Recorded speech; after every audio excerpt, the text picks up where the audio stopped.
Elena had always believed that hard work could build walls strong enough to protect her from chaos. She grew up in a small, noisy household where her parents constantly argued about bills, and her younger sister Clara was always the center of attention. From the moment Elena was old enough to understand responsibility, she had promised herself she'd never depend on anyone. At 21, she began working full-time as an accountant while studying at night, saving every possible cent. At 31, she finally achieved what she once thought was impossible. She bought her own home. It wasn't big or luxurious, but it was hers. A modest, pale brick cottage on the edge of town, surrounded by oak trees and the soft scent of blooming jasmine.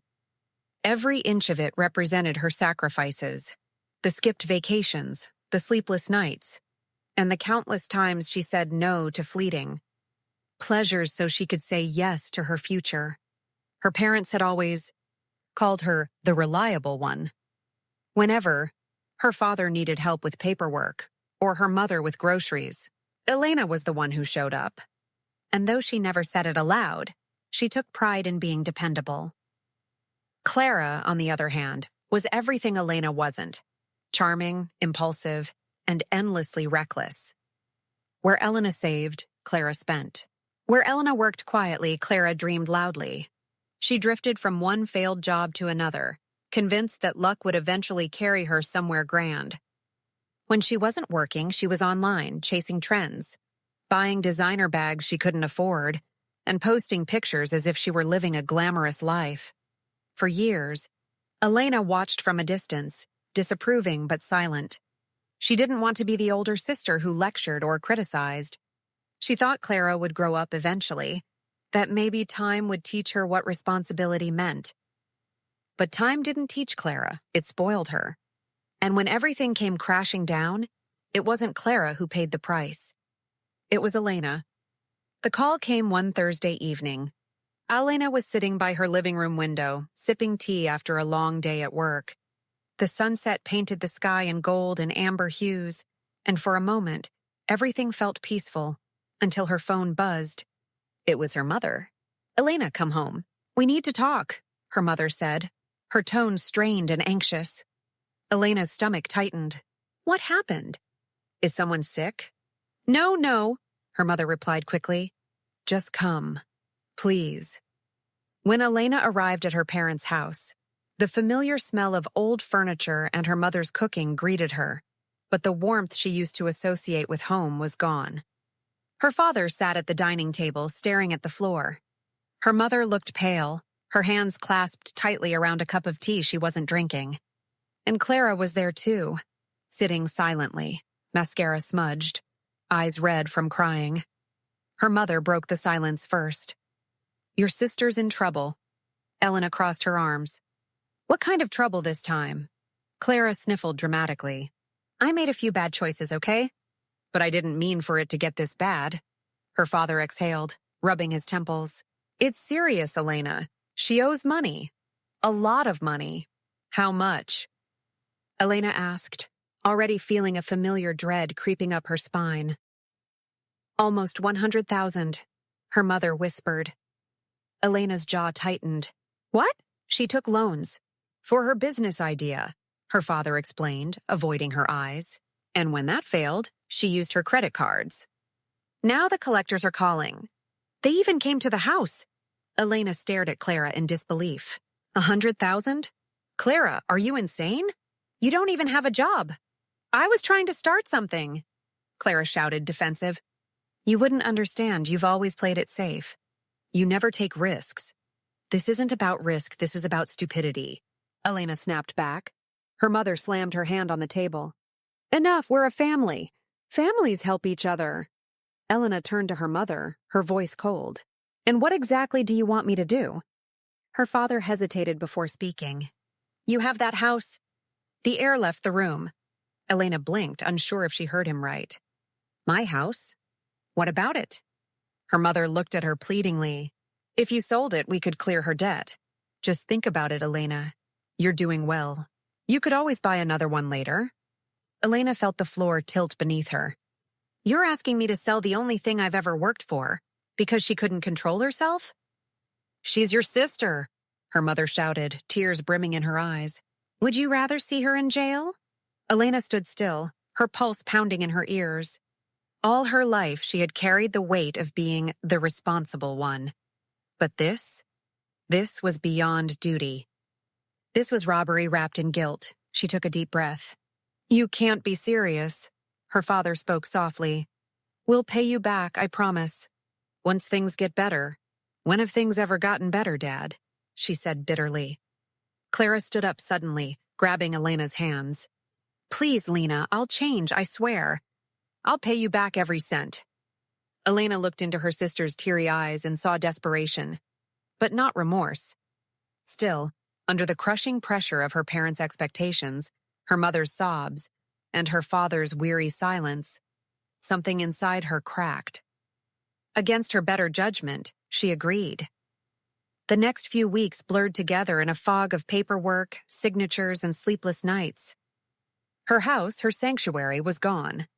The day she handed over the keys, Elena stood in the empty living room and felt her throat tighten.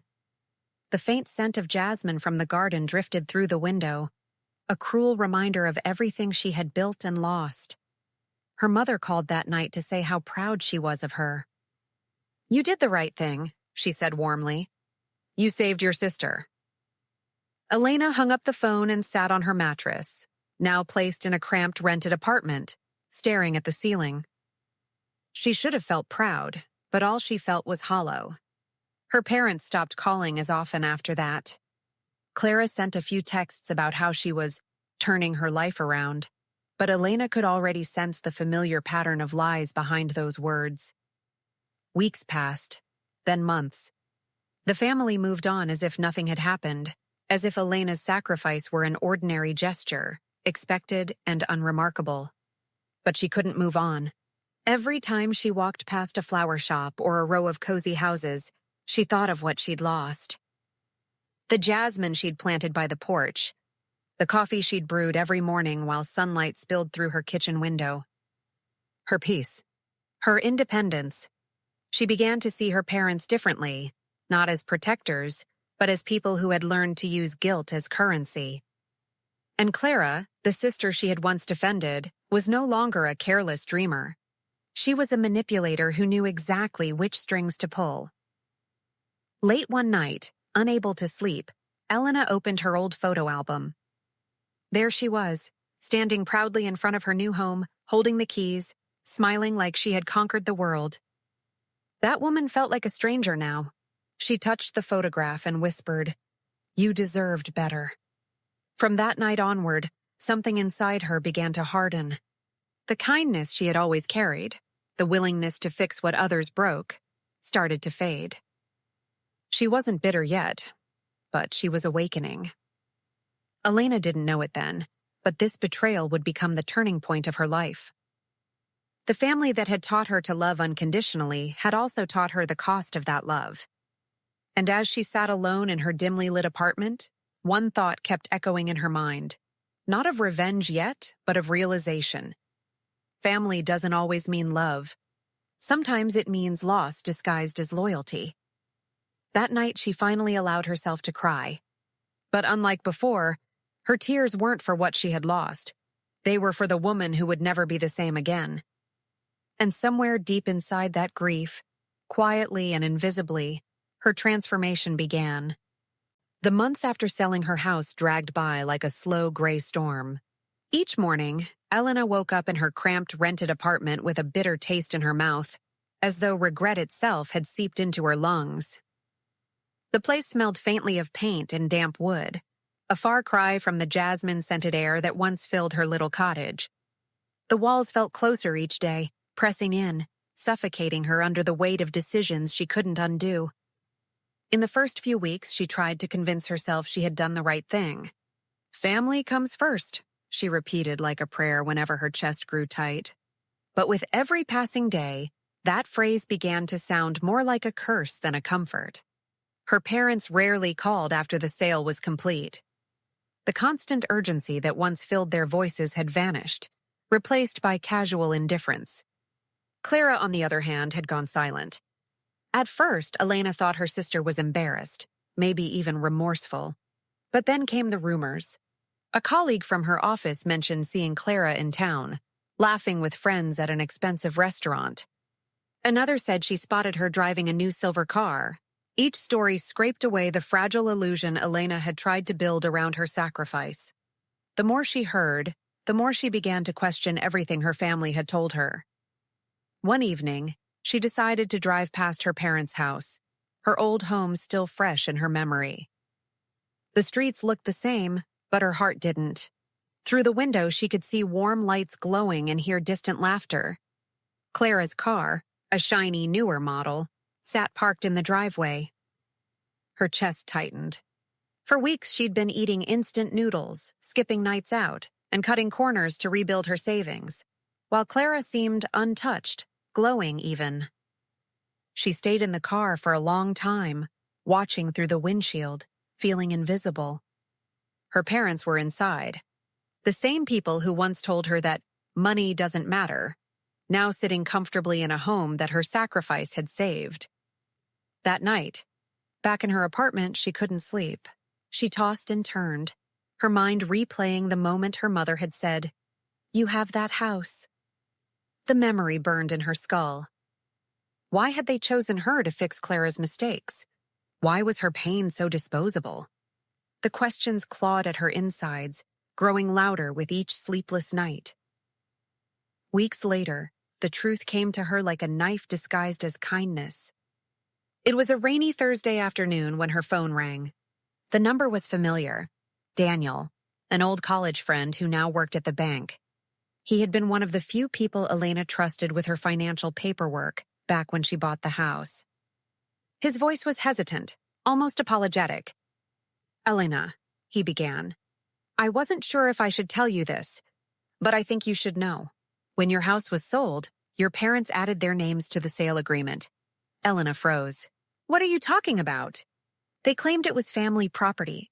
Legally, it gave them the right to withdraw a portion of the payment. More than half, actually." For a moment, the world blurred. The rain outside became a distant hum. "That's impossible," she said softly. They couldn't. "I'm sorry, Elena," Daniel continued. "I just thought you knew. The records were processed through their account. I assumed it was all agreed upon." She hung up before he could say more. The phone slipped from her trembling hand. The air in the apartment felt suddenly heavier, pressing against her chest until she could barely breathe. She sank to the floor, her knees hitting the cold tile. It wasn't just Clara's greed. It was them too. Her parents, the people she had trusted above all else, had taken what little she had left and called it family duty. In that moment, Elena understood what betrayal truly felt like. It wasn't a single stab to the heart. It was death by 1,000 cuts. Small lies, twisted truths, and the kind of manipulation that wore the face of love. For days, she shut herself off from everyone. Her coworkers noticed her silence, her empty stares during meetings, the way her voice lost its warmth. But no one dared to ask. She spent her evenings rereading old text messages from her mother and Clara. All the words that once sounded like love now read like a script. "We'll pay you back. We'll be forever grateful. You're the only one who can save us." Each line was a weapon, forged from guilt and trust. Finally, one night, she made a decision. She wouldn't cry anymore. She wouldn't beg for explanations or apologies. She would confront them, not to plead, but to see their faces when they realized she knew.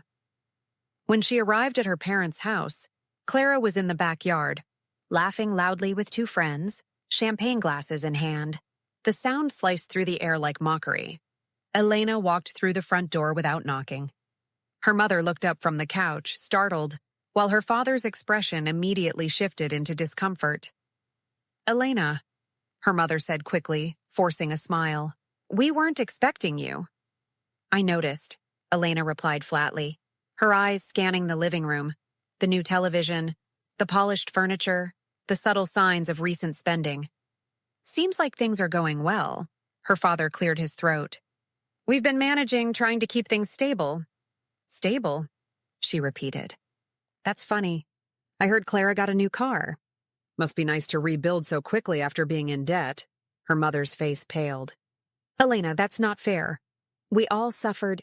No, Elena interrupted, her voice sharp as glass. I suffered. You took my home, my savings, my peace, all for her. And now I find out you took my money too? Her father stood abruptly. Watch your tone, young lady. I'm not a child anymore, she shot back. And I'm not stupid. Daniel from the bank called me. He told me everything, her mother gasped. You're misunderstanding, sweetheart. We only took what was rightfully ours. That house was built with family effort. Elena's voice trembled, part fury, part heartbreak. Family effort?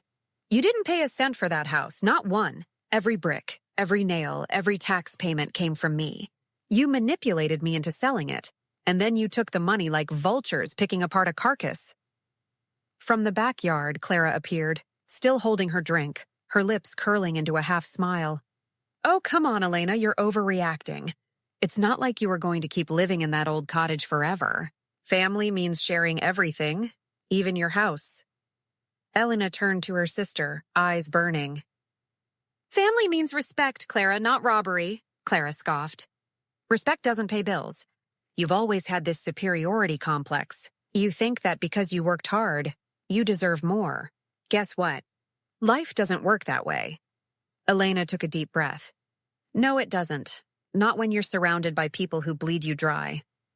Her father stepped forward. Enough of this nonsense. You'll always be part of this family, and family means compromise.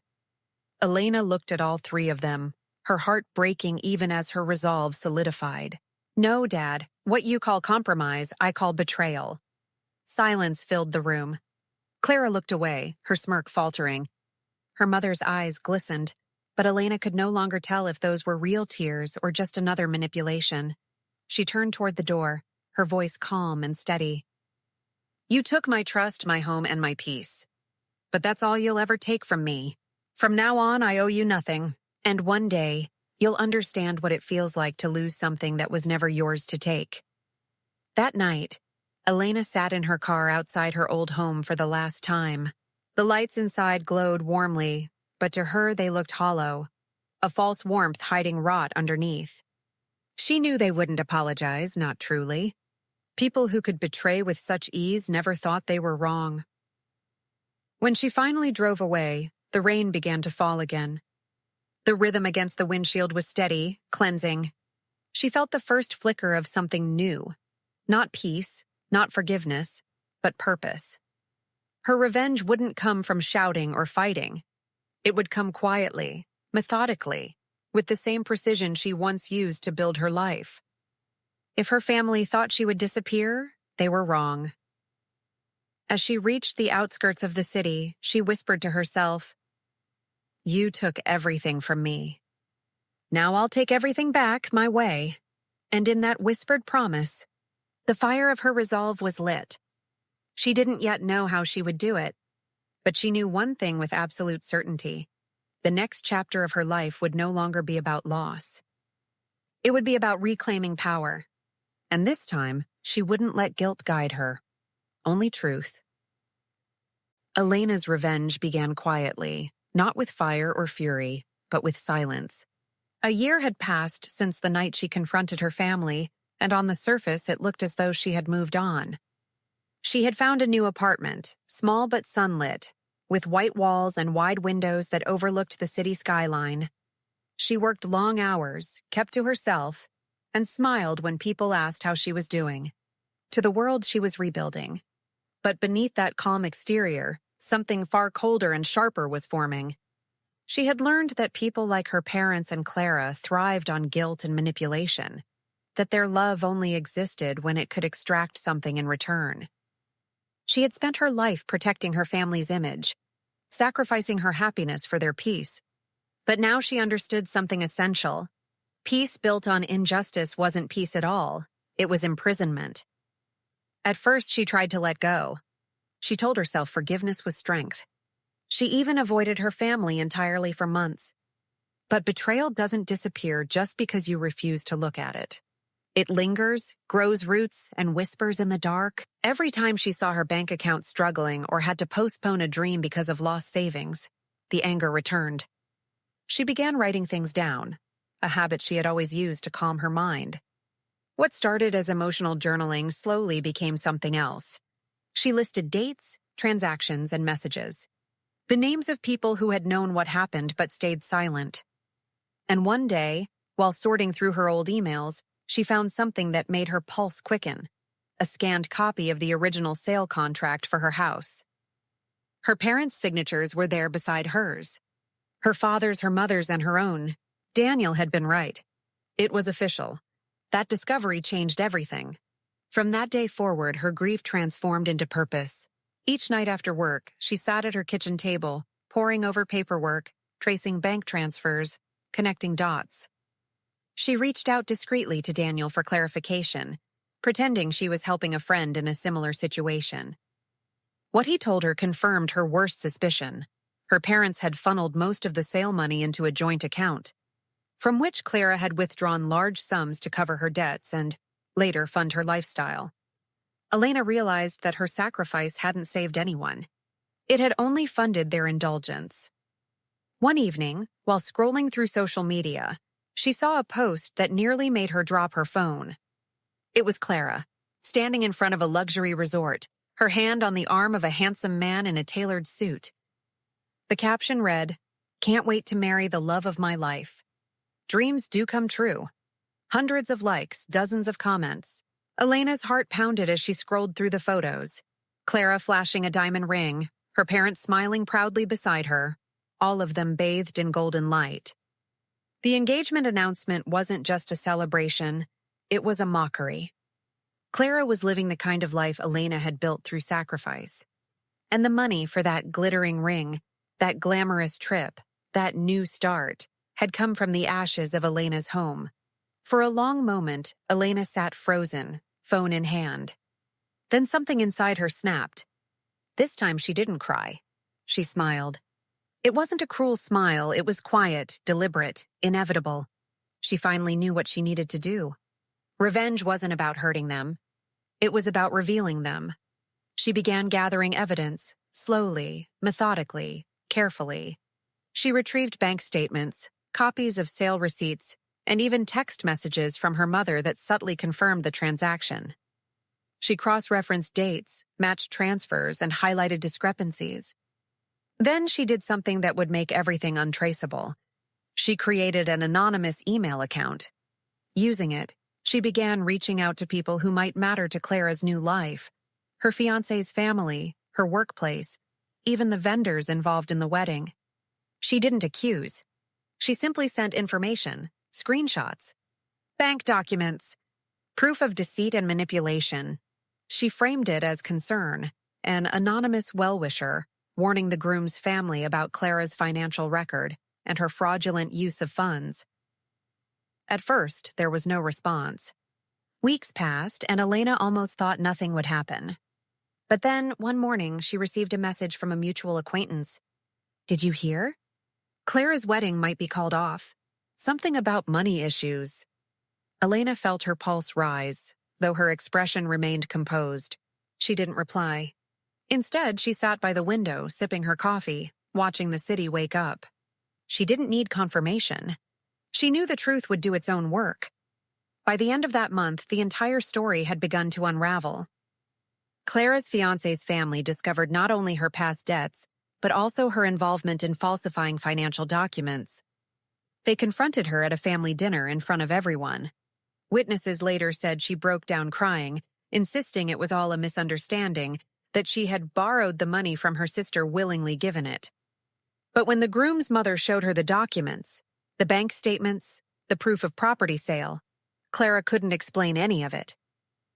The engagement was called off within a week. The news spread fast, from neighbors to friends to colleagues. What had once been whispered sympathy for Clara turned into public humiliation. Elena didn't attend the fallout, but she heard enough. Her parents tried to shield Clara, but their own names were on the documents. Their reputation crumbled in the small community that once respected them as a good family. Old friends stopped visiting, neighbors turned cold, and even distant relatives avoided their calls. It wasn't just financial ruin, it was social exile. A few weeks later, Elena received a message from her mother. It was short, trembling with desperation. "Please come. We need to talk." Against her better judgment, she went. When she arrived at her parents' house, the once lively home was eerily quiet. The furniture looked worn, the air heavy with shame. Her mother sat on the couch, tear-streaked and trembling. Her father stood by the window, his posture rigid, his pride shattered. Clara was there too, eyes swollen, makeup smeared, the arrogance gone. Her mother looked up at her, voice cracking. "You destroyed your sister's life." Elena didn't answer right away. She walked closer, her heels clicking softly against the floor. When she finally spoke, her tone was calm, deliberate, and chillingly steady. "No, I didn't destroy her life. I revealed what she built it on. My sacrifice." Her father's face twisted with anger. "You've gone too far, Elena. She's your sister." "She was," Elena said simply. "Before she decided I was nothing more than her safety net. Before you both decided that my hard work existed to fix her mistakes." Her mother's sobs filled the room, but Elena didn't flinch.